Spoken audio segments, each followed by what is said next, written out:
नमस्कार। आप सभी का स्वागत है मेरे YouTube channel super trading Parveen में। रोजाना की तरह मैं आप सबके सामने आ गया हूं फिर से एक बेहतरीन और बढ़िया शेयर लेकर। चलिए आप सबको उसके बारे में बताऊंगा। उससे पहले आप मेरे चैनल को सब्सक्राइब और मेरे वीडियोस को लाइक करते रहिए, जिससे कि रोजाना आपको ऐसे ही नए नए बेहतरीन और बढ़िया शेयरों के बारे में पता चल सके। तो आज जो मैं कंपनी आप सबके सामने लेकर आया हूं, उस कंपनी का नाम है आशापुरी गोल्ड ऑर्नामेंट लिमिटेड। इस कंपनी में क्या बड़ी खबर आई है वो भी मैं आपको बताऊंगा, और अपने इस वीडियो के लास्ट में आपको ये भी बताऊंगा कि ये कंपनी कैसी है, आपको इसका शेयर लेना चाहिए या नहीं लेना चाहिए, और इस कंपनी के नेगेटिव और पॉजिटिव पॉइंट्स क्या हैं। तो उसके लिए आप मेरा वीडियो लास्ट तक देखेगा, तभी आपको इन सब बातों का पता चलेगा। तो चलिए शुरू करते हैं इस कंपनी के बारे में। इस कंपनी में एक बड़ी खबर आई है। इस कंपनी को 105 करोड़ का एक ऑर्डर मिला है।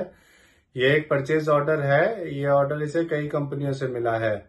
एक है Malabar gold limited, Kalyan jewellers India limited, Tribhovandas Bhimji Zaveri limited, और बाकी इसे कई कस्टमर से ये ऑर्डर मिला है। इस ऑर्डर में company antique gold jewellery supply करेगी। चलिए आगे बताता हूँ आपको। एक साल पहले इसका शेयर 8 रुपए का था, अब 7 रुपए का है।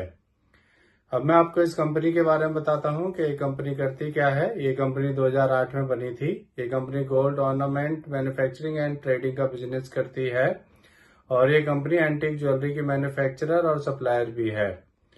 अब मैं आपको इस कंपनी के पॉजिटिव पॉइंट्स के बारे में बताता हूँ। ये कंपनी लगातार अपना डेब्ट कम करती जा रही है। ये कंपनी ऑलमोस्ट डेब्ट फ्री कंपनी है। इस कंपनी ने पिछले 5 सालों में 81.2% CAGR की प्रॉफिट ग्रोथ दी है, और इस कंपनी का जो Q1 का रिजल्ट आएगा वो मैं आपको अभी से बता रहा हूँ कि पॉजिटिव ही आएगा, और इसका रिजल्ट पॉजिटिव आने के बाद आपको इसके शेयर में तेजी देखने को मिलने वाली है। अब मैं आपको इस कंपनी के नेगेटिव पॉइंट के बारे में बताता हूँ। ये कंपनी लगातार अपना रिपीटेड प्रॉफिट शो करती आ रही है, और ये कंपनी डिविडेंड भी नहीं देती है। इस कंपनी के प्रमोटर्स ने लास्ट क्वार्टर में 16% अपनी होल्डिंग कम की है। इस कंपनी ने पिछले 3 सालों में 4.96% की लो रिटर्न ऑन इक्विटी दी है। तो ये सारे इसके नेगेटिव पॉइंट्स हैं। अब मैं आपको इस कंपनी के फंडामेंटल्स के बारे में बताता हूँ। इस कंपनी का market cap 244 crore, P ratio 25.3, ROE 8.61% और डेब्ट टू इक्विटी 0.02 है। इसके MD CEO श्री मिस्टर सरमल सोही है, और ये कंपनी 2008 में बनी थी। अब मैं आपको इसका एक नेगेटिव पॉइंट और बताता हूँ। इसमें FIS ने अपना सारा स्टेक निकाल लिया था।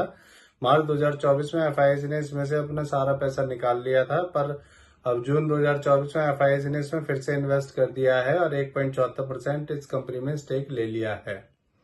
अब मैं आपको इस कंपनी के शेयर होल्डिंग पैटर्न के बारे में बताता हूँ। इसमें रिटेल का 50.20%, प्रमोटर्स का 48.06% और FIS का 1.74% स्टेक है। मेरे हिसाब से ये कंपनी ठीक नहीं है, और आपको ये शेयर नहीं लेना चाहिए, क्योंकि ये इसकी ग्रोथ कुछ भी नहीं है जब से ये कंपनी लिस्ट हुई है। तो इससे जुड़ी ये नई खबर आई थी, इसीलिए आप सबके सामने मैं इस शेयर को लेकर आया हूँ। ये मेरी पर्सनल थ्योरी है, ये कोई शेयर सेल और परचेज करने की सलाह नहीं है, ना ही मैं कोई सेबी से रजिस्टर्ड फाइनेंशियल एडवाइजर हूँ।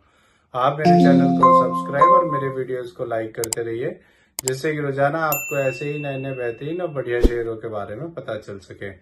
और अब मैं कल फिर आऊंगा आप सबके सामने फिर से एक नया बेहतरीन और बढ़िया शेयर लेकर। धन्यवाद।